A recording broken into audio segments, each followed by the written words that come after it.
Biofuel is a fuel that is produced over a short period from biomass, rather than by the very slow natural processes involved in the formation of fossil fuels, such as oil. Biofuel can be produced from plants or agricultural, domestic, or industrial biowaste. The climate change mitigation potential of biofuel varies considerably, from emission levels comparable to fossil fuels in some scenarios to negative emissions in others. Biofuels are mostly used for transportation, but can also be used for heating and electricity. As biofuels, and bioenergy in general, are regarded as renewable energy sources. As the two most common types of biofuel are bioethanol and biodiesel. The U.S. is the largest producer of bioethanol, while the EU is the largest producer of biodiesel. The energy content in the global production of bioethanol and biodiesel is 2.2 and 1.8 tons per year,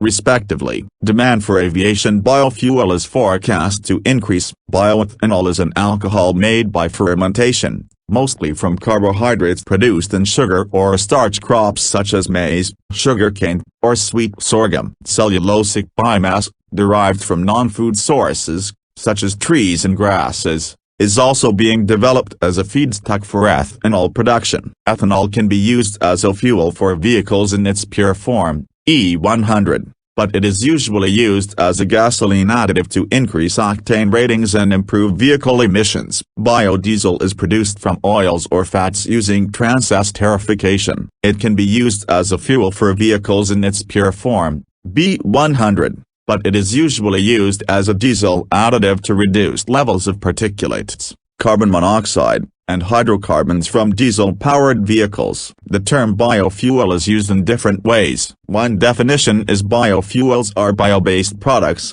in solid, liquid, or gaseous forms. They are produced from crops or natural products, such as wood, or agricultural residues, such as molasses and biogas. First-generation biofuels, also denoted as conventional biofuels, are made from food crops grown on arable land. As 447 as the crop's sugar, starch, or oil content is converted into biodiesel or ethanol, using transesterification, or yeast fermentation.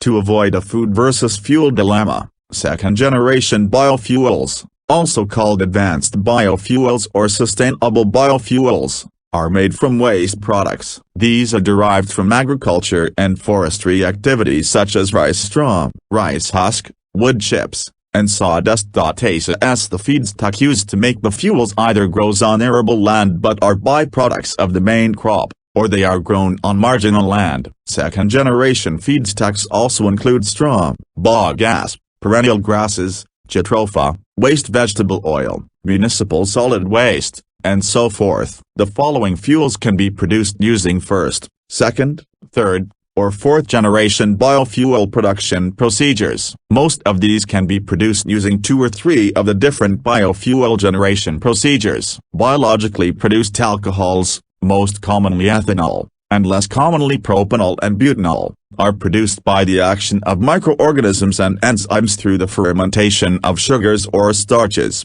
easiest, or cellulose, which is more difficult. The estimates that ethanol production used 20% of sugar supplies and 13% of corn supplies in 2021. Ethanol fuel is the most common biofuel worldwide, particularly in Brazil. Alcohol fuels are produced by the fermentation of sugars derived from wheat, corn, sugar beets, sugarcane, molasses, and any sugar or starch from which alcoholic beverages such as whiskey can be made, such as potato and fruit waste, etc. The ethanol production methods used are enzyme digestion, to release sugars from stored starches, fermentation of the sugars, distillation, and drying. The distillation process requires significant energy input for heat, sometimes unsustainable natural gas fossil fuel, but cellulosic biomass such as biogas, the waste left after sugarcane is pressed to extract its juice, is the most common fuel in Brazil, while pellets,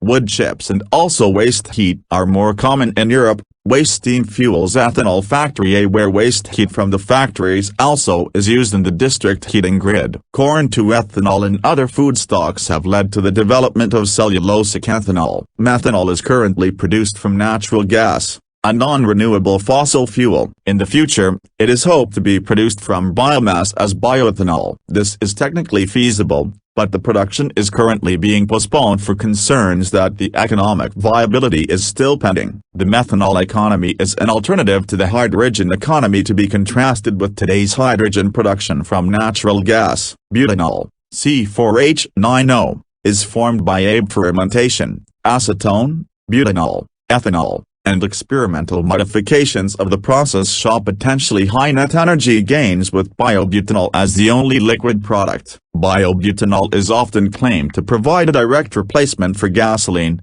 because it will produce more energy than ethanol and allegedly can be burned straight in existing gasoline engines, without modification to the engine or car, and is less corrosive and less water-soluble than ethanol, and could be distributed via existing infrastructures. Escherichia coli strains have also been successfully engineered to produce butanol by modifying their amino acid metabolism. One drawback to butanol production in E.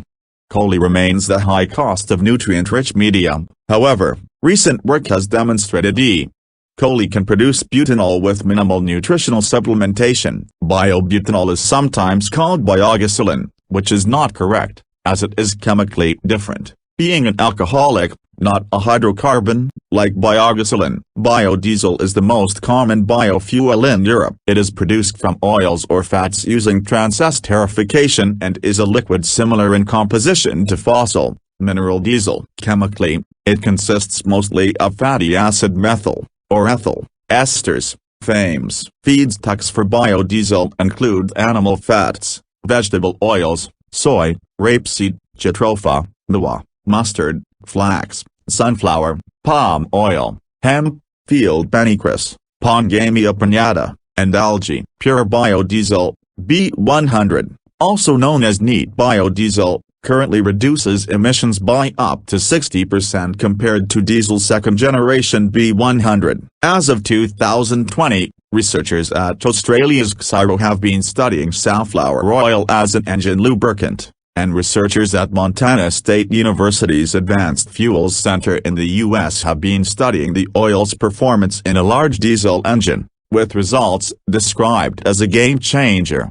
Biodiesel can be used in any diesel engine and modified equipment when mixed with mineral diesel. It can also be used in its pure form, B100, in diesel engines, but some maintenance and performance problems may then occur during wintertime utilization, since the fuel becomes somewhat more viscous at lower temperatures, depending on the feedstock used. Electronically controlled common rail unit injector-type systems from the late 1990s onwards may only use biodiesel blended with conventional diesel fuel. These engines have finely metered and atomized multiple-stage injection systems that are very sensitive to the viscosity of the fuel. Many current-generation diesel engines are made so that they can run on B100 without altering the engine itself, although this depends on the fuel rail design. Since biodiesel is an effective solvent and cleans residues deposited by mineral diesel, engine filters may need to be replaced more often, as the biofuel dissolves old deposits in the fuel tank and pipes. It also effectively cleans the engine combustion chamber of carbon deposits,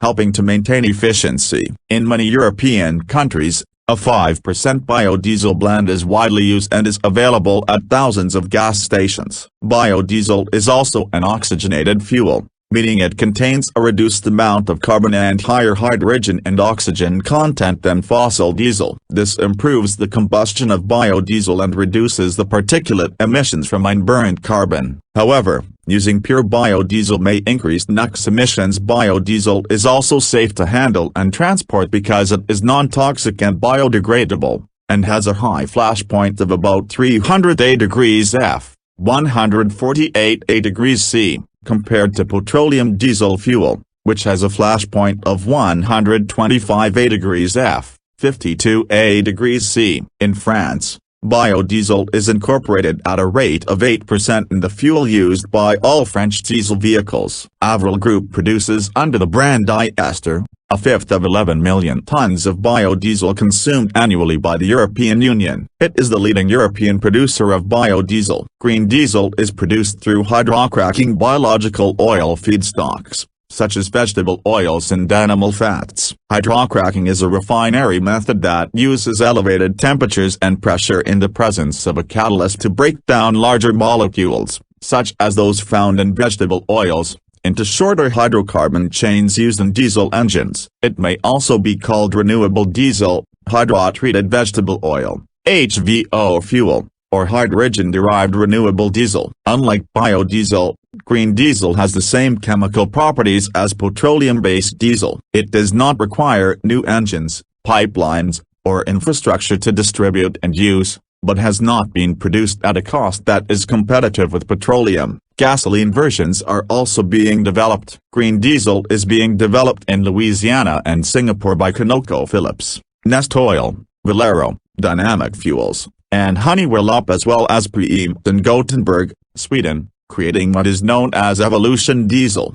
Straight unmodified edible vegetable oil is generally not used as fuel, but lower quality oil has been used for this purpose. Used vegetable oil is increasingly being processed into biodiesel, or, more rarely, cleaned of water and particulates, and then used as a fuel. The estimates that biodiesel production used 17% of global vegetable oil supplies in 2021. Oils and fats reacted with 10 pounds of short-chain alcohol, usually methanol, in the presence of a catalyst, usually sodium hydroxide, NaO, can be hydrogenated to give a diesel substitute. The resulting product is a straight-chain hydrocarbon with the high cetane number, low in aromatics and sulfur, and does not contain oxygen. Hydrogenated oils can be blended with diesel in all proportions. They have several advantages over biodiesel, including good performance at low temperatures, no storage stability problems, and no susceptibility to microbial attack. A study led by Professor Lee Sang-yup at the Korea Advanced Institute of Science and Technology,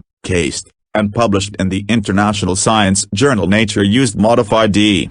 coli fed with glucose found in plants or other non-food crops to produce biogasoline with the produced enzymes. The enzymes converted the sugar into fatty acids and then turned these into hydrocarbons that were chemically and structurally identical to those found in commercial gasoline fuel. Bioethers, also referred to as fuel ethers or oxygenated fuels, are cost-effective compounds that act as octane rating enhancers. Bioethers are produced by the reaction of reactive isoolefins, such as isobutylene, with bioethanol. Bioethers are created from wheat or sugar beets and also be produced from the waste glycerol that results from the production of biodiesel. They also enhance engine performance, while significantly reducing engine wear and toxic exhaust emissions. Although bioethics is likely to replace ethers produced from petroleum in the UK, it is highly unlikely they will become a fuel in and of itself due to the low energy density. By greatly reducing the amount of ground-level ozone emissions,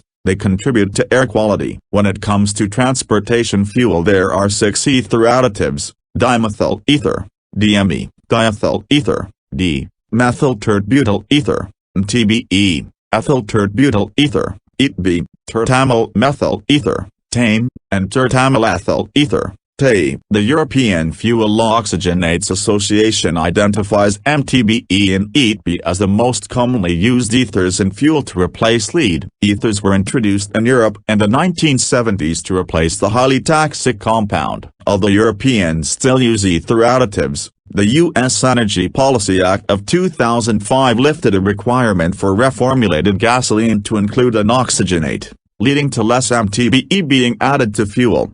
An aviation biofuel or biojet fuel or bioaviation fuel, BAF, is a biofuel used to power aircraft and is said to be a sustainable aviation fuel, SAF. The International Air Transport Association, IOTA, considers it a key element in reducing the carbon footprint within the environmental impact of aviation. Aviation biofuel could help decarbonize medium and long-haul air travel, generating most emissions, and could extend the life of older aircraft types by lowering their carbon footprint. Biofuels are biomass-derived fuels from plants or waste depending on which type of biomass is used. they could lower CO2 emissions by 98% compared to conventional jet fuel. The first test flight using blended biofuel was in 2008, and in 2011 blended fuels with 50% biofuels were allowed in commercial flights. In 2019, the IOTA was aiming for a 2% penetration by 2025. Aviation biofuel can be produced from plant sources such as jatropha,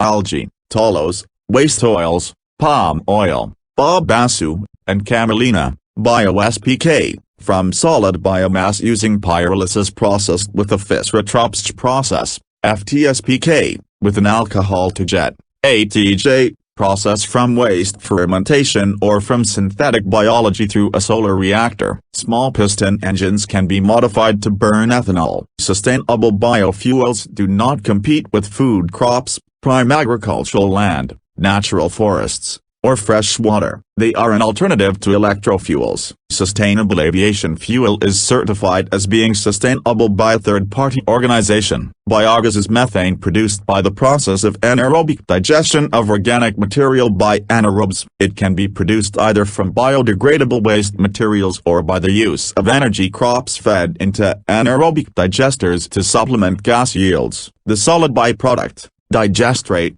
can be used as a biofuel or a fertilizer. When CO2 and other impurities are removed from biogas, it is called biomethane. Biogas can be recovered from mechanical biological treatment waste processing systems. Landfill gas, a less clean form of biogas, is produced in landfills through natural occurring anaerobic digestion. If it escapes into the atmosphere, it acts as a greenhouse gas. Farmers can produce biogas from manure from their cattle by using anaerobic digesters. Syngas, a mixture of carbon monoxide, hydrogen, and various hydrocarbons, is produced by partial combustion of biomass, that is, combustion with an amount of oxygen that is not sufficient to convert the biomass completely to carbon dioxide and water. Before partial combustion, the biomass is dried and sometimes pyrolyzed. The resulting gas mixture, syngas, is more efficient than the direct combustion of the original biofuel. More of the energy contained in the fuel is extracted. Syngas may be burned directly in internal combustion engines,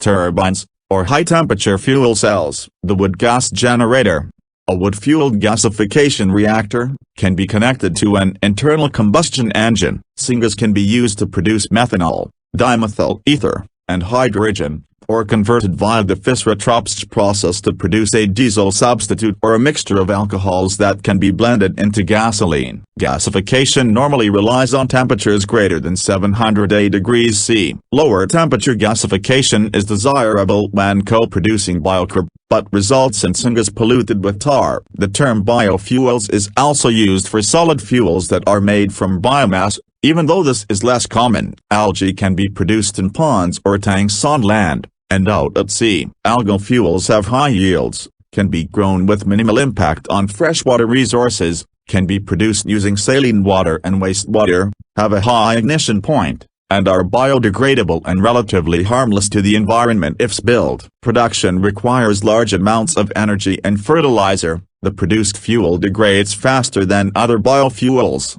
and it does not flow well in cold temperatures. By 2017, due to economic considerations, most efforts to produce fuel from algae have been abandoned or changed to other applications. This class of biofuels includes electrofuels and solar fuels. Electrofuels are made by storing electrical energy in the chemical bonds of liquids and gases. The primary targets are butanol, biodiesel, and hydrogen, but include other alcohols and carbon-containing gases such as methane and butane. Solar fuel is a synthetic chemical fuel produced from solar energy. Light is converted to chemical energy, typically by reducing protons to hydrogen, or carbon dioxide to organic compounds. Fourth-generation biofuels also include biofuels that are produced by bioengineered organisms, that is algae and cyanobacteria. Algae and cyanobacteria will use water, carbon dioxide, and solar energy to produce biofuels. This method of biofuel production is still at the research level. The biofuels that are secreted by bioengineered organisms are expected to have higher photon-to-fuel conversion efficiency,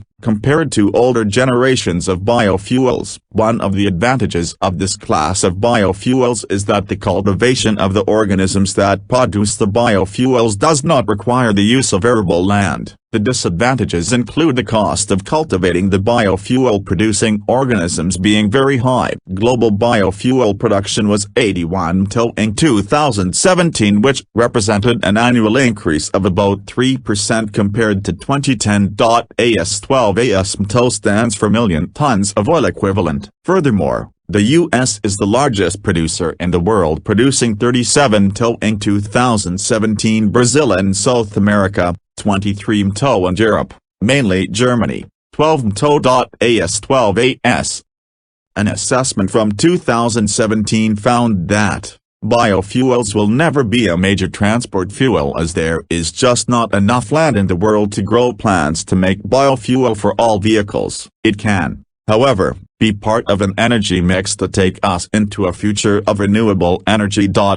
As 11 as in 2021, worldwide biofuel production provided 4.3% of the world's fuels for transport, including a very small amount of aviation biofuel. By 2027, worldwide biofuel production is expected to supply 5.4% of the world's fuels for transport, including 1% of aviation fuel. The International Energy Agency wants biofuels to make up 64% of the world's demand for transportation fuels by 2050, to reduce dependency on petroleum. However, the production and consumption of biofuels are not on track to meet the Sustainable Development Scenario. From 2020 to 2030, global biofuel output has to increase by 16% each year to reach this goal. There are various social, economic, environmental, and technical issues with biofuel production and use, which have been discussed in the popular media and scientific journals. These include the effect of moderating oil prices, the food versus fuel debate, poverty reduction potential, carbon emissions levels, sustainable biofuel production, deforestation and soil erosion, loss of biodiversity, effect on water resources, the possible modifications necessary to run the engine on biofuel, as well as energy balance and efficiency. The International Resource Panel, which provides independent scientific assessments and expert advice on a variety of resource-related themes, assessed the issues relating to biofuel use in its first report towards sustainable production and use of resources, assessing biofuels. In it outlined the wider and interrelated factors that need to be considered when deciding on the relative merits of pursuing one biofuel over another. It concluded that not all biofuels perform equally in terms of their effect on climate, energy security, and ecosystems, and suggested that environmental and social effects need to be assessed throughout the entire life cycle. Estimates about the climate impact of biofuels vary widely based on the methodology and exact situation examined. In general, biofuels emit fewer greenhouse gas emissions when burned in an engine and are generally considered carbon-neutral fuels, as the carbon emitted has been captured from the atmosphere by the crops used in production. However, life cycle assessments of biofuels have shown large emissions associated with the potential land use change required to produce additional biofuel feedstocks. A review of 179 studies published between 2009 and 2020 found that if no land use changes involved, first-generation biofuels can on average have lower emissions than fossil fuels. However, there is an issue with the competition with food. Up to 40% of corn produced in the United States is used to make ethanol, and worldwide 10% of all grain is turned into biofuel. A 50% reduction in grain used for biofuels in the US and Europe would replace all of Ukraine's grain exports. Also, several studies have shown that reductions in emissions from biofuels are achieved at the expense of other impacts,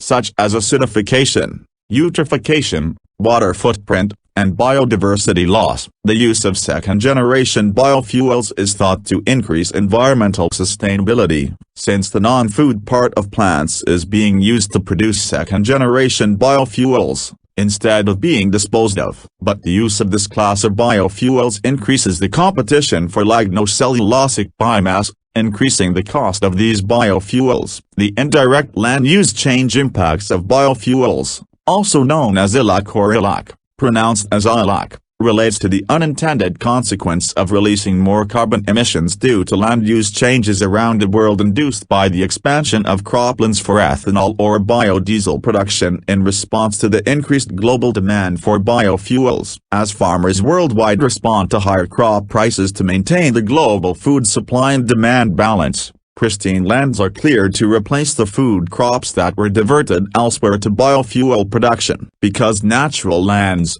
such as rainforests and grasslands, store carbon in their soil and biomass as plants grow each year, clearance of wilderness for new farms translates to a net increase in greenhouse gas emissions. Due to this off-site change in the carbon stock of the soil and the biomass, indirect land use change has consequences in the greenhouse gas (GHG) balance of a biofuel. Other authors have also argued that indirect land use changes produce other significant social and environmental impacts, affecting biodiversity, water quality, food prices, and supply, land tenure, worker migration, and community and cultural stability.